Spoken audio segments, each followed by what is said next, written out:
Government हर साल बहुत सारे डेवलपमेंट प्रोजेक्ट्स लेके आती है, जैसे कि रोड्स, रेलवे, ब्रिजेस का कंस्ट्रक्शन करवाना, या एजुकेशन से रिलेटेड या हेल्थ से रिलेटेड कुछ खर्चे करना। अब ये भी जो गवर्नमेंट जो खर्चे करती है उनको क्या बोला जाता है? तो इस वीडियो में हम इकोनॉमिक्स का एक इम्पॉर्टेंट कंसेप्ट डिस्कस करेंगे, वो है पब्लिक एक्सपेंडिचर। गवर्नमेंट जितने भी खर्चे करती है, चाहे वो हेल्थ में हो, एजुकेशन में हो या कंस्ट्रक्शन से हो, इससे रिलेटेड या सब्सिडी भी हो, उन सारे खर्चों को हम पब्लिक एक्सपेंडिचर नाम से जानते हैं। इस वीडियो में हम पब्लिक एक्सपेंडिचर को डिटेल से डिस्कस करेंगे। इसमें हम जानेंगे about meaning of public expenditure, types of public expenditure, objectives और इंपॉर्टेंस ऑफ पब्लिक एक्सपेंडिचर। तो चलिए स्टार्ट करते हैं। पब्लिक एक्सपेंडिचर का मतलब तो हमने जाना कि जो भी स्पेंडिंग सरकार करती है कंट्री की इकोनॉमिक डेवलपमेंट या कंट्री की डेवलपमेंट के लिए या हमारे कंट्री के वेलफेयर के लिए, उसको बोला जाता है पब्लिक एक्सपेंडिचर। अब ये गवर्नमेंट, चाहे वो सेंट्रल गवर्नमेंट हो, चाहे स्टेट गवर्नमेंट हो या लोकल गवर्नमेंट हो, तीनों हो सकती है। तो देखिए क्या लिखा हुआ है, spending made by government for the welfare of development of the society on economy के डेवलपमेंट और वेलफेयर के लिए। इसमें तीनों हो सकती है, सेंट्रल, स्टेट और लोकल गवर्नमेंट के खर्चे। अब ये जानते हैं कि ऑब्जेक्टिव्स क्या होते हैं, क्यों और जो पब्लिक एक्सपेंडिचर होता है जो खर्चे करती है सरकार, उसके ऑब्जेक्टिव्स क्या है, क्यों करती है। तो पहला, इकोनॉमिक डेवलपमेंट। देखिए गवर्नमेंट जब बनती है ना, तो उनका एक ही काम रहता है कि कंट्री की इकोनॉमिक्स के टर्म्स पे या पैसे के टर्म्स में डेवलपमेंट लाना। तो पब्लिक एक्सपेंडिचर सरकार कुछ ऐसी जगह करती है जहां से हमारी कंट्री को फायदा हो। तो पब्लिक एक्सपेंडिचर का एक और ऑब्जेक्टिव ये हो सकता है कि हमारी कंट्री की इकोनॉमिक डेवलपमेंट के लिए ये पब्लिक एक्सपेंडिचर काम आता है। फिर रिडक्शन इन इनकम इनइक्वालिटीज। अब हमारी सोसाइटी में ना इनकम इनइक्वालिटीज हैं। कैसे? जैसे कुछ बहुत रिच लोग हैं और पुअर लोग हैं। अब रिच तो अपना हो जाता है, उनका बिजनेस से ये सब, लेकिन पुअर के लिए भी सरकार को कुछ ना कुछ करना चाहिए। ये जो इनकम इनइक्वालिटीज है, इनको दूर करने के लिए जो पुअर है उनके लिए बहुत सारी स्कीम, सब्सिडीज ये सब लेके आती है। तो ये सब जो सब्सिडीज भी लेके आती है वो भी पब्लिक एक्सपेंडिचर के कारण में ही आता है, और ये पब्लिक एक्सपेंडिचर के थ्रू वो इनकम इनइक्वालिटीज को दूर करती है।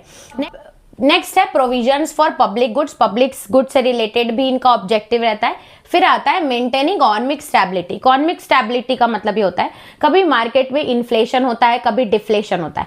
मान लीजिए अगर महंगाई बहुत ज्यादा है तो उस टाइम पे गवर्नमेंट अपना जो एक्सपेंडिचर है वो कम कर देगी, ज्यादा खर्चा मार्केट में नहीं करेगी, जिससे लोगों के पास एम्प्लॉयमेंट या पैसा नहीं जाएगा सोसाइटी मार्केट में।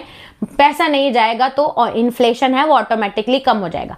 अगर मार्केट में डिफ्लेशन है, यानी कि जॉब्स नहीं है, लोगों के पास परचेजिंग पावर नहीं है, तो गवर्नमेंट अपना पब्लिक एक्सपेंडिचर बढ़ा देती है, ज्यादा खर्चा करती है, जिससे लोगों के पास पैसा, सैलरी, जॉब्स ये सब उनको ज्यादा मिलती हैं, जिससे डिफ्लेशन धीरे धीरे चल जाता है। यानी कि बैलेंस इन द मार्केट लाने के लिए भी पब्लिक एक्सपेंडिचर बहुत इंपॉर्टेंट रोल प्ले करता है। फिर रीजनल डेवलपमेंट भी मेंटेन करता है। रीजनल डेवलपमेंट यानी कि कोई बैकवर्ड रीजन है जो ज्यादा डेवलप नहीं है, तो वहां पे एक्सपेंडिचर ज्यादा करती है।